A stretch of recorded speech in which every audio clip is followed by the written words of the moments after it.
السلام علیکم ورحمۃ اللہ وبرکاتہ۔ دوستو، آج میرے ساتھ doctor M R Qasmi Alig ہمارے ساتھ تشریف فرما ہے۔ آج کا دن بہت ہی مبارک اور بہت ہی معزز شمار کیا جائے گا جب کہیں سوشل میڈیا پر دیکھ کر کے ڈاکٹر صاحب نے مجھ سے رابطہ کیا اور میری خواہش یہ جاگی کہ میں جلد از جلد آپ سے ملاقات کروں۔ تو سر کا بڑکپن دیکھیے کہ عالمی پیمانے کا ایک ادیب، عالمی پیمانے کے شہرت یافتہ شاعر جو کہ لگ بھگ درجنوں ملکوں میں جا چکے ہیں اور لگ بھگ جاتے رہتے ہیں، انہوں نے خود اپنے بڑکپن کا اظہار کرتے ہوئے ہمارے غریب خانے پر، ہمارے ایک MEP آفس پر آنا قبول کیا، اور الحمدللہ بات ہونے کے 4 گھنٹے کے اندر آپ تشریف لائے۔ تو میں اس ملاقات کو یادگاری بناتے ہوئے آپ کے کچھ الفاظ نوٹ کر لینا چاہتا ہوں، ریکارڈ کر لینا چاہتا ہوں، تاکہ میں دیر تک ان کو سنتا رہوں، ان سے استفادہ کرتا رہوں۔ سر ابھی ساری چیزیں اپنے تعلق سے بتائیں گے، لیکن اس سے پہلے میں جو 2 لفظوں میں سر سے متاثر ہوا اور میں چاہا کہ جلد از جلد آپ سے ملاقات کروں۔ سر نے بتایا کہ سر سید مشن فارم انڈیا کے آپ ڈائریکٹر ہیں، الحمدللہ۔ اب سر سید صاحب کا نام آ جانے کے بعد اس شخصیت کے بارے میں جو اس مشن کو لے کر کے چل رہے ہیں، ان کے بارے میں کچھ پوچھنا، کچھ کہنا لائق محتاج نہیں رہتا ہے۔ اس کے علاوہ سر کا ایک لائق تقلید بات یہ ہے کہ کتابوں کو الگ الگ جگہوں سے چن کر کے آپ ایک لائبریری بنانا چاہتے ہیں، جو کہ آج کے اس وقت میں انٹلیکچول کا یہ بڑا کام، بڑے جگر کا کام، ایک تاریخ ساز قدم ہی مانا جا سکتا ہے۔ تو سر سے میں ان کے خیالات، ان کے جذبات، ان کے احساسات سننا چاہتا ہوں، تاکہ آپ لوگ بھی اس سے سر سے استفادہ کریں، ان کے الفاظ سنتے ہیں۔ سر کچھ اپنے تعلق سے بتائیں۔ میرا نام مکتوب الرحمان ہے، جو والد صاحب نے میرا نام رکھا تھا، اور والد صاحب کا نام حکیم نصیب الرحمان خان، اور ان کے معاصرین بتایا کرتے تھے مجھ سے کہ میرے والد صاحب کی 70 سال تک تہجد کی نماز نہیں چھوٹی تھی، اور بڑے جید طبیب حاذق تھے۔ ان کا دواخانہ تھا آرام ہند دواخانہ، میرٹھ کے قریب ایک موضع ہے گھوسی پور، وہاں انہوں نے ادارے بھی قائم کیے اور دواخانہ بھی چلاتے رہے۔ اور پہلے مجھے انہوں نے ایک مقامی، جو کہ بہت بڑی مغربی UP کی دینی دانشگاہ ہے، مدرسہ اسلامیہ عربیہ گلزار حسینیہ قصبہ اجراڑہ، جس کے سربراہ مولانا عبداللہ مغیثی ہیں، جو کہ آل انڈیا ملی کونسل کے صدر بھی ہیں۔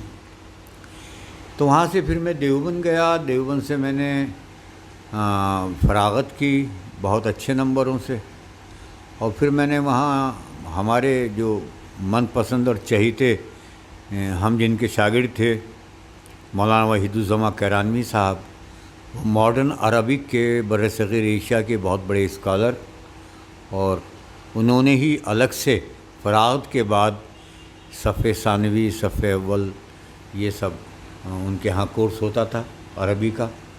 تو میرا جامعہ ازہر کے لیے سلیکشن ہو گیا تھا، جی اچھا، مصر کے لیے، ہاں۔ تو اب والدہ نے اجازت نہیں دی، تو پھر مجبوراً میں نے علی گڑھ کا رخ کیا۔ تو علی گڑھ میں نے BU MMS میں داخلہ لیا۔ ہمارا آخری بیچ تھا AA کا، اب تو BU MS ہے وہاں۔ تو پھر علی گڑھ کی جو آب و ہوا مجھے راس آئی، تو وہاں ایک ایسا گروپ ملا ہمیں طلباء میں، جو آج جیسے کہ میرے استاد محترم ڈاکٹر اسد بدیونی، جو کہ میری شاعری میں استاد تھے، نہ صرف استاد تھے بلکہ میرے بے تکلف دوست بھی تھے۔ وہ اردو شعر و ادب کا بہت بڑا نام ہے، بڑا مستند نام ہے، اور وہ وہاں پر شعبہ اردو سے وابستہ تھے۔ ان کا انتقال ہو گیا، تو وہاں ہم لوگوں نے مل کے ایک رسالہ نکالا، دائرے کتابی سلسلہ، پھر ایک روشن ایک رسالہ تھا، اس کا میں نائب مدیر بھی رہا، اور ایک رسالہ اور ہم لوگوں نے نکالا تھا نیا ادب. تو بہت اچھی ہماری سرگرمیاں تھیں، اور جب وہاں انٹر ہاسٹل ادبی ثقافتی اور تہذیبی سرگرمیاں ہوتی تھیں تو اس میں ہمیں خوب ایوارڈ ملتے تھے. تو بس اس کے بعد میں ہم دہلی آ گئے 1982 میں. تو جب سے میں یہاں ہوں، اور میں نے بزم محبان اردو اور دلی پولیس کے کولیبوریشن سے 88 سے اور 97 تک 9 بڑے مشاعرے کیے. اور وہ ایسے مشاعرے ہوتے تھے کہ وہ اس نے لال قلعے کے مشاعروں کو ڈی سی ایم کے مشاعروں کو بھی پیچھے کر دیا تھا. بہت باوقار ہم مشاعرہ کرتے تھے.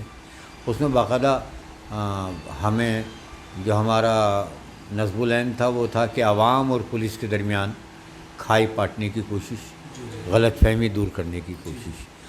اور بس جب سے ہمارا یہ سب ایک زیاں کا سودا تو تھا، لاشعوری طور پر میں نے کبھی پریکٹس نہیں کی، نہ طب کی، نہ ہومیوپیتھ کی، نہ ایلوپیتھ کی، لیکن بس جب سے یہی میرا اوڑھنا بچھونا ہے. بہت بہتر سر. اور علمی ذوق ہے.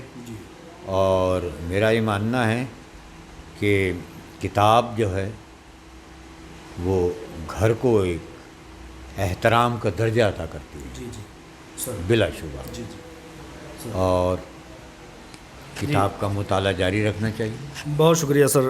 تو ایک اعجازی بات میرے لیے یہ ہے کہ سر نے، چونکہ جب سر سے بات ہوئی اور مجھے سارا تعارف سر نے دیا تو میں چوکنا رہ گیا کہ آج مجھے جو یہ اعزاز ملا ہے وہ اس وجہ سے ملا ہے کہ میں نے جذبہ شاہین علامہ ڈاکٹر نوہرہ شیخ جو ترتیب دیا ہے، لکھا ہے. ایک چھوٹی سی کاوش میں مانتا ہوں، لیکن سر کے وہ الفاظ جو ہیں کہ میں کسی سے آج تک نہیں ملا اور نہ ہی تم سے ملتا، لیکن یہ جو تمہارے نام کے ساتھ جذبہ شاہین کتاب کا لفظ جڑا ہے، کتاب کے کام کرنے کا جو ایک کام جڑا ہے، اس کی وجہ سے میں نے تم سے رابطہ کیا. تو میں بہت بہت مشکور ہوں سر کا. اس لیے بھی مشکور ہوں کہ سر نے مجھے ایک بہت قیمتی تحفہ دیا ہے. اچھے دن کا سوگ کتاب کے نام، کتاب یہ نام ہے.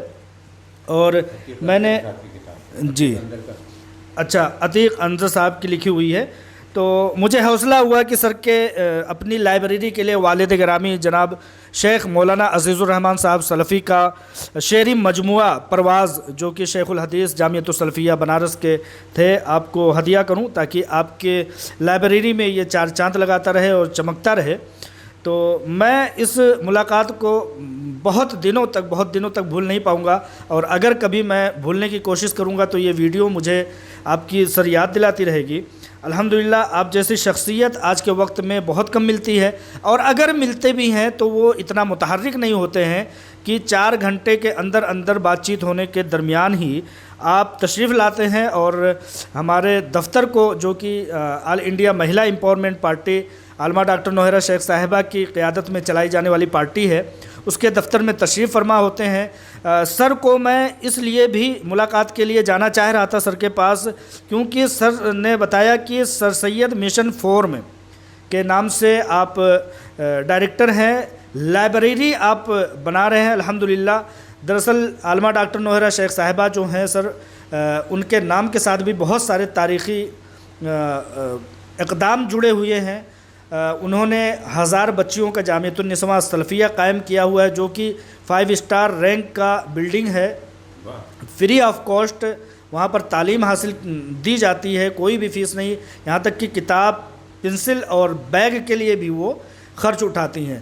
اور ان کا میڈیکل کالج بھی ہے، اور لگ بھگ 25 لاکھ افراد کو اپنی کمپنی سے استفادہ کر کے انہیں فائدہ پہنچانے کا، تجارت کر کے ان کے ساتھ ریکارڈ قائم ہے. اور لگ بھگ 2 درجن کے قریب آندھرا پردیش، تلنگانہ اور مہاراشٹر میں اسکول بھی انہوں نے قائم کیا ہوا ہے. تو ان سب مشن سے جڑا ہوا جب آپ کو بھی دیکھا تو میں نے کہیں نہ کہیں یہ چاہا، میری خواہش ہوئی کہ آپ کی قد و کاوش بورڈ آف ڈائریکٹرز ہیرا گروپ آف کمپنیز، جو کہ عالمہ ڈاکٹر نوہرا شیخ صاحبہ کی کمپنی ہے، اور ان تک بھی آپ کی کوشش جائے تاکہ ان کو یہ حوصلہ ملے کہ بہت سارے لوگ ہیں، بہت سارے انٹلیکچوئلس ہیں جو کہ اپنی کم وسعتی میں بھی، اپنی بہت زیادہ مصروفیات میں بھی ایسے اقدامات کر رہے ہیں۔ ان چیزوں کی کتنی ضرورت ہے، جیسے لائبریری ہو گئی، فزیکل لائبریری آپ کر رہے ہیں، ڈیجیٹل لائبریری کی بہت ساری ضرورت ہے کہ دنیا میں بیٹھا ہوا شخص کتابوں سے استفادہ کر سکے، اور اس طرح کی چیزوں کو کس پیمانے پر لانا چاہیے، اس پر بھی تھوڑی سی روشنی ڈالیے سر۔ دیکھیے، ہمارا نصب العین ہونا چاہیے ایجوکیشن کے ساتھ ساتھ صحت اور روزگار کے اوپر۔ صحت، تعلیم اور روزگار۔ روٹی کپڑا اور مکان کا جو نعرہ تھا لینن اور مارکس کا، وہ تو کب کا ناکام ہو چکا، اور اس کے سیاسی اور بہت بڑے اس کے پس منظر ہیں، لیکن اس سلسلے میں ہم بآسانی بہت کچھ کامیابیاں حاصل کر سکتے ہیں۔ تو ایک بات، دوسری بات یہ ہے کہ دہلی کے اندر مجھے بڑے افسوس کے ساتھ کہنا پڑتا ہے کہ خاص طور پر مسلم کمیونٹی کے جو بچے ہیں، وہ بہت انہوں نے محنت کی تو ہائی اسکول اور پھر انٹر، اور انٹر کے بعد پھر وہ تعلیم سے غائب ہو جاتے ہیں، اور ہم وجہ اگر پوچھتے ہیں کہ کیا وجہ ہے بچے نے پڑھنا کی چھوڑ دیا، تو پیرنٹس بتاتے ہیں کہ کیا کریں گے پڑھ کے، کچھ فائدہ تو ہے نہیں، لہٰذا وہ چھوٹے موٹے اپنا کاروبار سے جڑ جاتے ہیں۔ اور کچھ تعداد ایسی ہے جو ہمارا سروے ہے کہ وہ کچھ لوگ فائن آرٹس کی طرف بھی جاتے ہیں، لیکن موسٹلی لوگ سیاست میں آنا بہت زیادہ ضروری سمجھتے ہیں۔ تو اچھا، سیاست میں وہ آگے نہیں بڑھ پاتے، وہ صرف خدمت گزار بن کے رہ جاتے ہیں، ان کی آواز وہ توانائی نہیں حاصل کر سکتی جو کہ اس کے لیے اتحاد۔ سیاست شروع کرنے کے لیے پر، پیر اور پیٹھ، 3 چیزوں کی شرط ہے، اور یہ 3 چیزیں اگر ہیں تو آپ سیاست میں کامیاب ہو سکتے ہیں۔ میں آپ کو ایک بات بتاؤں، بہت بڑی تحریک تھی عالم اسلام کی، اخوان المسلمین، جس کو جمال الدین ناصر نے اس کا تاراج کیا اس کو، اور اس کو تہہ تیغ کیا اس کے جوانوں کو، اور جیلوں میں ڈالا اور پھانسی پر لٹکایا۔ تو اس کے صدر تھے شریف امام۔